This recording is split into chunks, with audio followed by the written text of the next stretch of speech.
Una de las civilizaciones o culturas del pasado que más nos fascina a todos y a todas es el Antiguo Egipto, ¿verdad? Incluso la población general tiene en su mente imágenes de esta antigua civilización. Las pirámides, sus templos, sus dioses, sus jeroglíficos. Pero por supuesto todo esto, todo lo que tenemos en mente de esta civilización no nació de la nada, no apareció de la noche a la mañana. Hay un periodo prehistórico en el que poco a poco se sentaron las bases y se fue construyendo esta civilización egipcia que cautiva nuestra imaginación. Y hoy vamos a hablar de esto.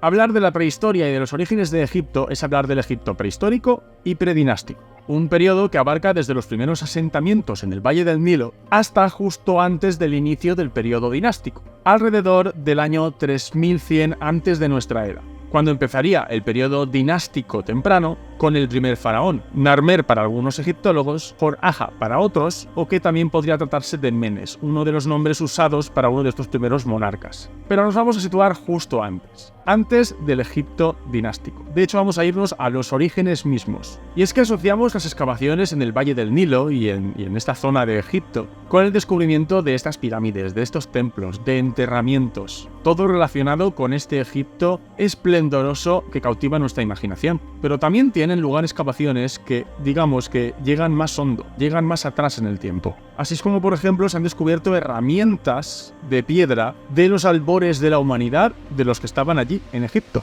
Las primeras de estas herramientas se encontraron en una terraza de unos 30 metros, de tipo achelense primitivo, de hace aproximadamente 600.000 años. Y también se encontró una forma derivada típica de la zona de Egipto, derivada del clactoniense, que lo situaría en hace unos 400.000 años. En otras terrazas del Valle del Nilo se encontraron industrias un poco posteriores, inicialmente consideradas como un musteriense temprano y posteriormente considerado como levalloisiense, que tendría una antigüedad de alrededor de 160.000 años. También se han localizado piezas de industria lítica de la cultura llamada como ateriense, típica del Paleolítico medio del norte de África. Este ateriense se caracteriza principalmente por la aparición de piezas pedunculadas y toma su nombre del yacimiento de Bir el Ater, al sur de Tebes.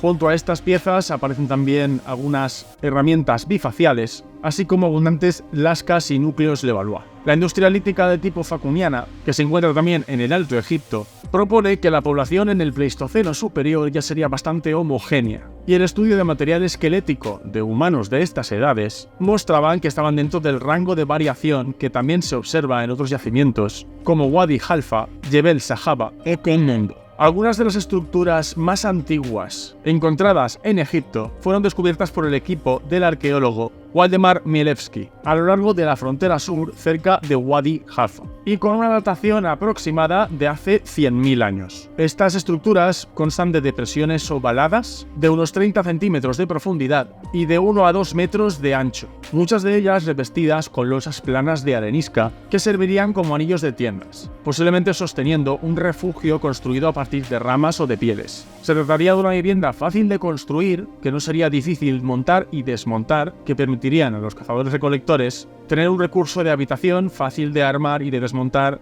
para un grupo que se está moviendo constantemente. La expansión del desierto debió obligar en algún momento a los habitantes del Valle del Nilo a establecerse casi permanentemente alrededor del río, y así ir adoptando un estilo de vida más sedentario durante ya el Neolítico. El periodo abarcado por las cronologías entre aproximadamente el año 9000 al 6000 antes de nuestra era ha dejado muy poca evidencia arqueológica. Alrededor del 6200 antes de nuestra era aparecen asentamientos neolíticos por todo Egipto alrededor del Nilo. Algunos estudios basados en datos tanto morfológicos de antropología física como genéticos y también arqueológicos han propuesto que estos asentamientos podrían ser migrantes que procederían del cercano oriente y que regresarían durante el Neolítico, trayendo con ellos el desarrollo de la agricultura. Los estudios antropológicos de las primeras poblaciones agrícolas de yacimientos como Fayum, Merinde o el Badari también han sido vinculadas con poblaciones del cercano oriente. Y los estudios de los restos de fauna ya domesticada de principios del Neolítico también sugieren un origen del cercano oriente. Al menos esta es la idea que se tenía hasta ahora. Sin embargo, nuevos datos de nuevos estudios, tanto antropológicos como arqueológicos o genéticos, han puesto en duda que esta primera población neolítica de Egipto procediese única y exclusivamente de migraciones del cercano Oriente. Según esta nueva visión, apoyada por ejemplo por el historiador William Stebling o por la arqueóloga Susan Heff, los primeros antiguos egipcios del Neolítico proceden del mismo grupo poblacional original que los nubios y que otras poblaciones saharianas. Que sí, que habría cierta contribución genética más arábiga, más del Levante, incluso norteafricana o indoeuropea,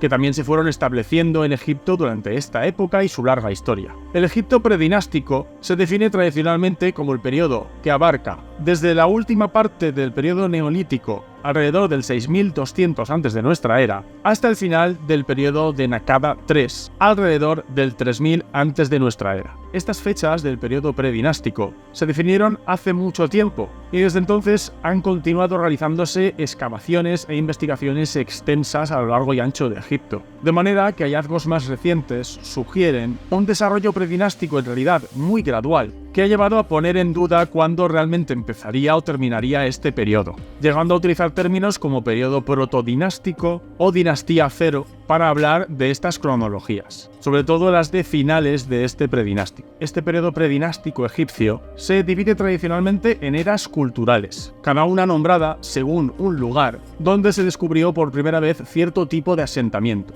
Sin embargo, este desarrollo tan gradual visto en el periodo protodinástico también se observa en todo el periodo predinástico, de manera que incluso se está poniendo en duda que esta especie de culturas tengan que ser tratadas de una manera separada, sino como divisiones que son más bien subjetivas y que, quieras que no, han ayudado a dar forma a este relato para facilitar el estudio de este periodo, pero en ningún momento deben ser tomados como subperiodos o épocas muy características y separadas del resto. La mayoría de hallazgos arqueológicos del periodo predinástico o protodinástico se encuentran en la zona del Alto Egipto, pero puede ser un sesgo que puede deberse a que el limo de las crecidas del Nilo puede haber tapado en la zona del delta asentamientos mucho más antiguos. Si os interesa el periodo predinástico y las primeras dinastías de Egipto, tenemos algunos vídeos en el canal que hablan de ese tema. Y como siempre, si nos acompañáis podemos seguir indagando en el pasado a través de los próximos vídeos que estamos preparando. Para no perderos ninguno, ya sabéis, primero, suscribiros al canal. Segundo, darle al botón de la campanita para recibir notificaciones con cada vídeo nuevo que publiquemos. Recordad también seguirnos en las redes sociales de la Fundación Palarc y pasaros de vez en cuando por nuestra página web donde encontraréis toda la información, toda la actualidad, tanto arqueológica como de paleontología humana. Te invitamos a que nos acompañes en este apasionante viaje por nuestra historia. Muchas gracias.